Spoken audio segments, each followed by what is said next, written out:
Olá, sejam muito bem-vindos à Escola Bíblica do podcast do projeto Orais Sem Cessar. Eu sou Michele Monaretti e se for sua primeira vez aqui no projeto Orais Sem Cessar, eu quero te convidar a conhecer as orações da palavra, a escola bíblica e principalmente agora a leitura do livro As Sete Igrejas do Apocalipse que o projeto Orais Sem Cessar lançou.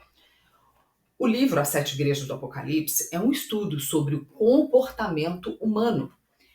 Eu fiz gráficos comparando o comportamento humano às sete igrejas do Apocalipse, com sete comportamentos distintos.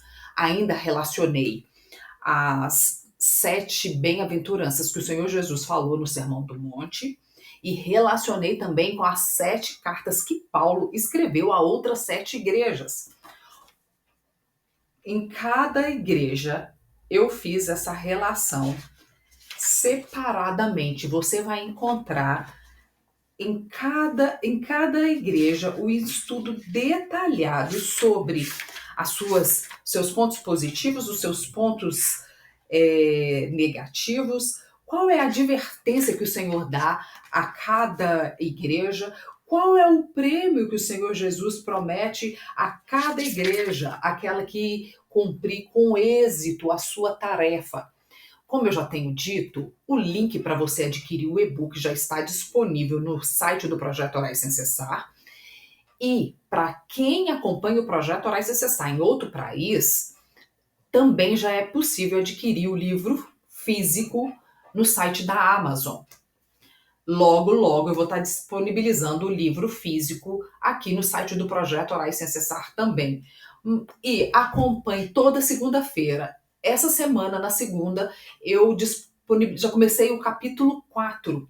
Eu vou deixar até o capítulo 4, assim, que eu ainda não defini, do livro, e o restante para você ficar com vontade de ler. Então, até o capítulo 4 ou 5 eu vou deixar disponível no site do projeto. Dá uma corrida lá, leia as partes dos capítulos anteriores que eu já li, já disponibilizei, para você entender do que se trata o livro do Projeto Orais Sem Cessar.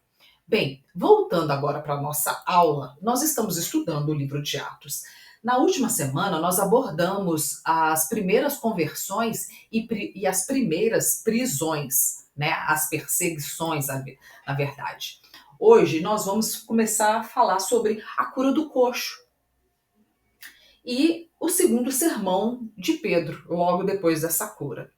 Está escrito no livro de Atos, já no capítulo 3, do versículo 1 ao 10, subiam ao templo para a oração da hora nona. Era levado um homem como coxo de nascença, o qual punham diariamente à porta do templo, chamada Formosa, para pedir esmola aos que entravam. Vendo ele a Pedro e João, que iam entrar no templo, implorava que lhe desse uma esmola. Pedro, fitando juntamente com João, disse: Olha para nós.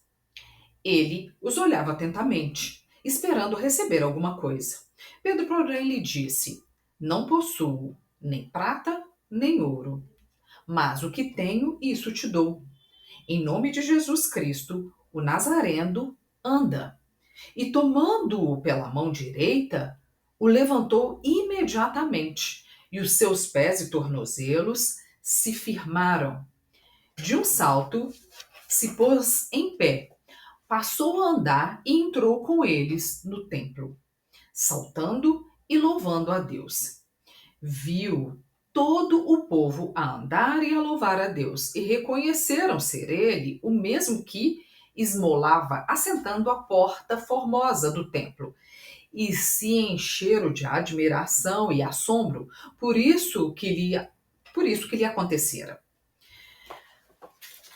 No capítulo 3 do livro de Atos, Lucas dá um exemplo, né, desses prodígios e sinais operados através dos apóstolos, começando ali por essa cura, né, do coxo.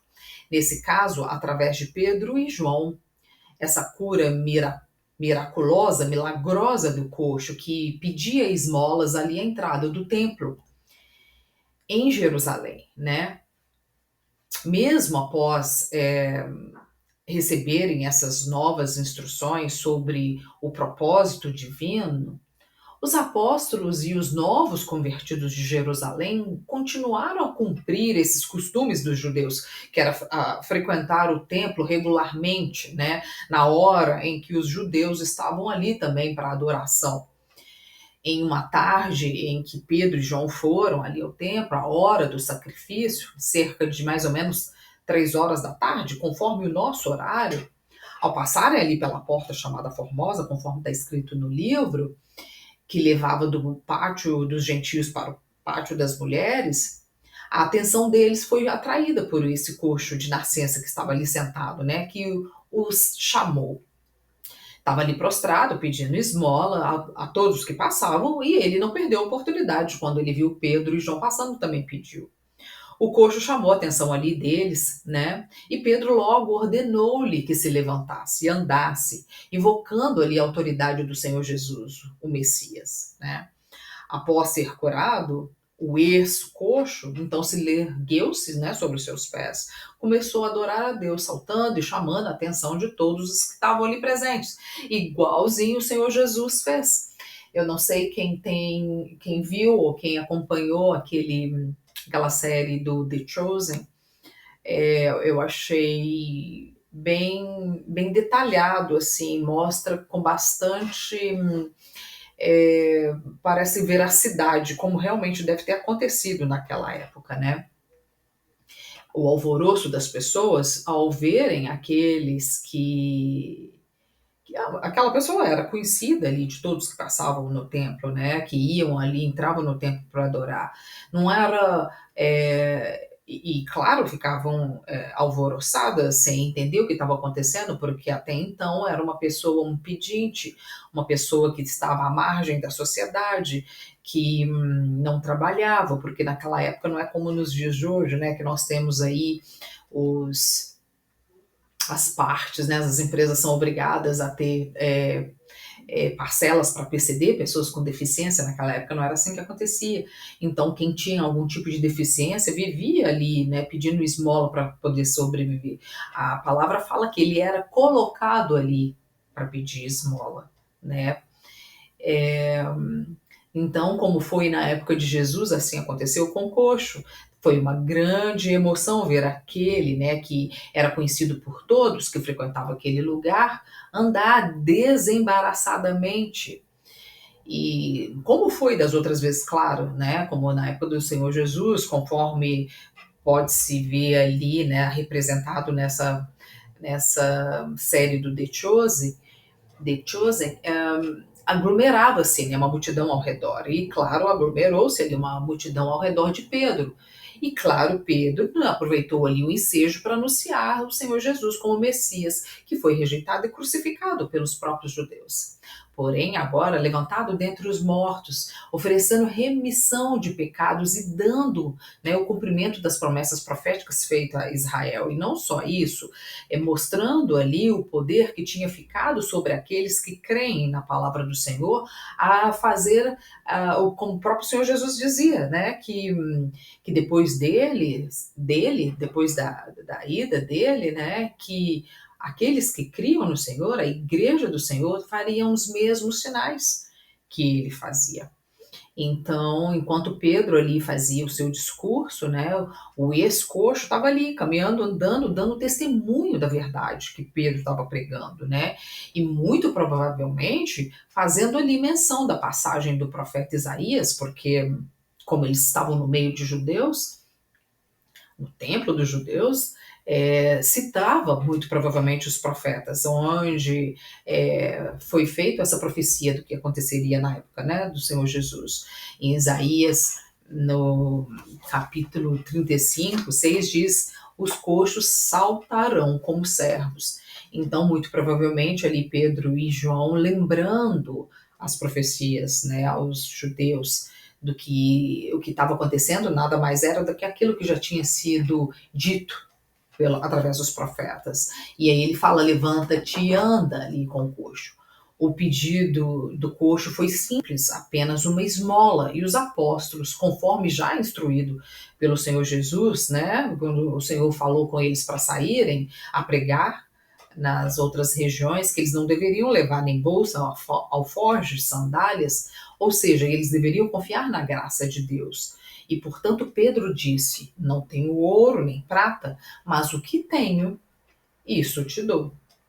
Pedro tinha algo muito mais valioso para oferecer, né? Com a autoridade que o Senhor Jesus deu a ele, que ele recebeu ali depois do Pentecoste, né? E o coxo não precisava realmente nem ouro nem de prata, mas de cura, de salvação. E Pedro ali intimou aquele homem a se levantar e andar. E assim o coxo andou e os fiéis glorificaram a Deus pelo que aconteceu. Enquanto ali, claro, os demais judeus pasmavam diante do ocorrido. Com esse milagre se inicia uma nova fase na história da igreja, né? Esse poder vindo através de mãos, né, daqueles que creem. É triste quando a gente percebe nos nossos dias como isso caiu em, não vou dizer defasagem, mas no comum, né? Caiu no comum. Tantas pessoas hoje fingindo que curam, pessoas indo para a internet falando que está fazendo perna crescer só para ganhar likes. É triste isso, né? A igreja perdeu esse poder que foi direcionado àqueles que creem, que foi direcionado aos seguidores do Senhor Jesus. Então ali, Pedro, no seu segundo sermão, não se sabe ao certo, o primeiro sermão dele ele fez na descida do Pentecoste, ali para os que estavam reunidos no cenáculo, né? Não se sabe ao certo quanto tempo já havia passado desde o Pentecostes, né? Quando aquelas pessoas, no início 120 pessoas, né, ouviram aquele som, um som forte, veemente de um vento impetuoso, surgindo ali, chamando a atenção daqueles que estavam no cenáculo. Toda aquela multidão que estava ali no cenáculo, a palavra fala que no início eram 120, no final do dia quase 3.000 pessoas aceitaram o Senhor. Muito provavelmente quase toda aquela multidão já deveria ter retornado ali para os seus países, né? O povo já estava mais calmo, os apóstolos ocupados em continuar com seus ministérios. E agora seria o notável milagre da cura do coxo que jazia à porta do templo em Jerusalém. Então Pedro, mais uma vez, teve a oportunidade ali, né, reunindo aquela multidão devido a essa cura do coxo, aproveitou para falar essa multidão, começando a explicar sobre o poder que propiciou, né, a cura daquele coxo, da onde vinha esse poder, esse milagre, declarando que era o poder do Deus de Israel, glorificando a seu Filho Jesus Cristo, a quem os judeus haviam rejeitado, julgado e condenado à crucificação. Esse Jesus, agora no meio deles, né, que é poder e vinda no nosso meio, eu creio que ainda no nosso meio, ainda que muitos tenham usado para falsidades, ainda que muitos tenham usado o nome dele em vão, ainda que muito daquilo que se vê na internet não é verdade, ainda que o nome dele tem sido profanado grandemente, fortemente, constantemente profanado no meio das igrejas, principalmente as igrejas evangélicas. São tantos escândalos, mas ainda creio que esse poder ainda está no meio de nós, ainda está no meio daqueles que são os remanescentes fiéis do Senhor, em nome de Jesus. Bem, o objetivo de Pedro neste sermão era mais uma vez convencê-los, né, e não os condenar. Apesar de Pedro dizer que os líderes traíram e negaram a Jesus, o que não deixa de ser verdade, né, não tirando deles a culpa ou os inocentando pelo ato, mas Pedro fazia uma advertência, né, que os convidava ao arrependimento, uma reflexão e se voltarem para o Senhor Jesus. O arrependimento, como todo mundo sabe, envolve mudança de espírito e contrição de coração. E mais do que, além dessa mudança de espírito, né, eu creio que uma mente renovada, estar aberto para o novo, né? Porque, que nem os judeus, eu percebo hoje, existem pessoas que têm aquela mania de querer andar sempre ali naquele caminho, sem querer observar as nuances, as mudanças. E foi o que aconteceu ali com os judeus naquela época. Estava tudo muito na cara, estava tudo ali se cumprindo, as palavras dos profetas se cumprindo, mas ainda assim eles estavam com uma ideia fixa que deveria acontecer daquela forma com a qual eles esperavam, e não com a forma do que como estava acontecendo, né? Quando a gente tem uma ideia, a gente meio fixa a respeito de alguma coisa relacionada ao reino do Senhor, é como se a gente estivesse engessando a Deus, dizendo a Ele que isso precisa acontecer dessa forma. E não é assim. Quantas vezes a gente recebe uma palavra, né, que você vai ser isso ou vai ser aquilo outro, e a gente coloca na cabeça, a gente formula na nossa mente uma ideia de como aquilo vai acontecer. E, na verdade, na maioria, se não em todas as vezes, acontece de forma totalmente divergente, diferente daquilo que a gente tinha esperado e imaginado, né? Então, esse arrependimento envolve essa mudança de espírito, essa contrição de coração, mas envolve também uma mudança de mentalidade, né? Voltar refere-se a essa conversão, essa mudança de rumo. E essa mudança começa na mente, né? Que está intimamente relacionada ali com a mudança desse rumo de vida. E os resultados dessa mudança de vida seriam, então, para nós, o perdão de pecados e esse estabelecimento do reino de Deus no nosso coração, aceitar aquilo que vem do Senhor, não da forma como queremos, como imaginamos, como projetamos, mas da forma que o Senhor faz, que, como diz a palavra, né, que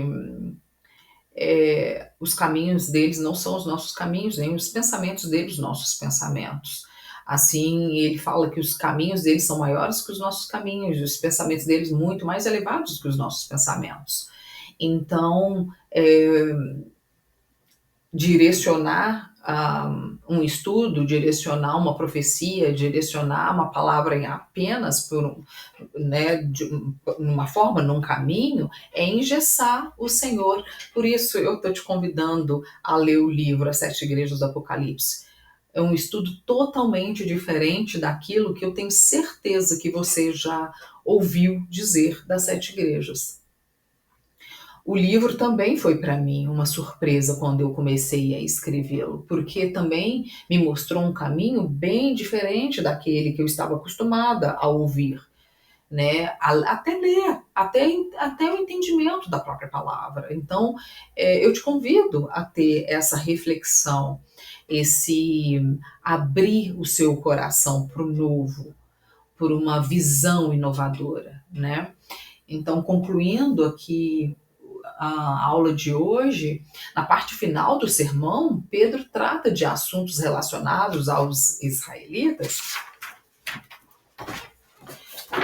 de uma forma ainda concernente ao estabelecimento do reino de Deus de uma forma global. O que para eles, até então, ou até hoje, ainda não é uma forma aceita, né? Porque para eles são o único povo escolhido do Senhor. Então, Pedro fala ali no capítulo 21, no versículo 21 do capítulo 3, né? Está escrito assim: ao qual é necessário que o céu receba até aos tempos da restauração de todas as coisas, de que Deus falou por boca dos seus santos profetas, desde a antiguidade. Então ele fala assim, receba aos tempos da restauração de todas as coisas, incluindo ali aqueles a quem os gentios não consideravam dignos da presença do Senhor, da salvação do Senhor, né, dessa intimidade com o Senhor. E é por isso que eles não aceitaram o Senhor Jesus, por engessar a Deus, por ter uma interpretação equivocada, errada, e não querer se abrir ali para o novo, e não querer mudar a mentalidade e pensar de novo, e andar por um caminho, se abrir para um caminho que não era aquele que eles tinham imaginado, planejado, vislumbrado. Porque muitas das vezes, quando a gente quer alguma coisa, a gente vislumbra aquilo, a gente constrói, a gente projeta na nossa mente, né, como vai ser para tudo.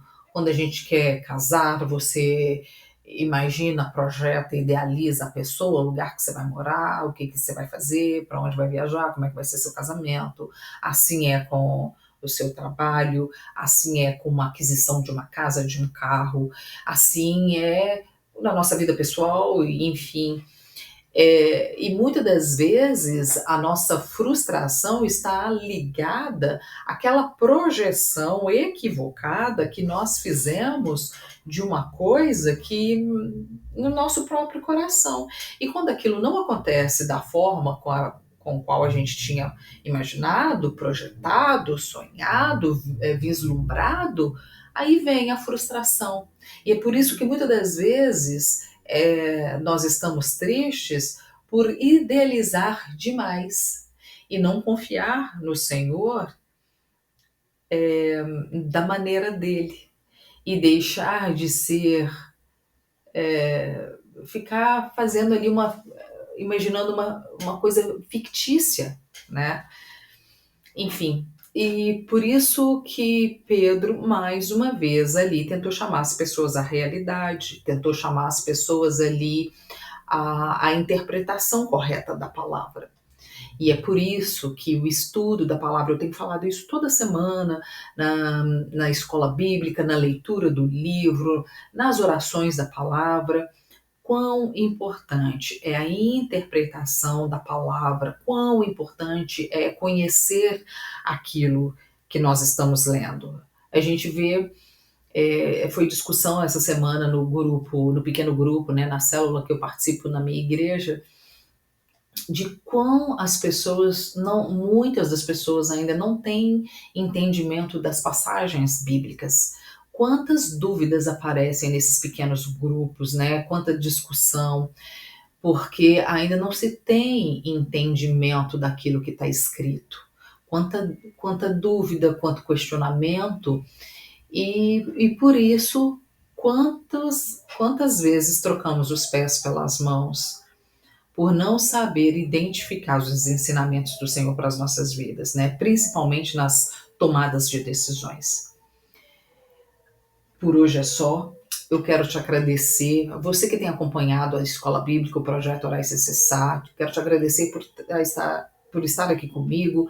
Se você está achando, está gostando, está achando que está aprendendo, envie o estudo para aquele que você acha que também precisa conhecer a palavra do Senhor. Quero te agradecer por estar aqui comigo hoje e te espero na próxima semana para a próxima aula do podcast do projeto da Escola Bíblica, do podcast do projeto Orar Sem Cessar. Até mais!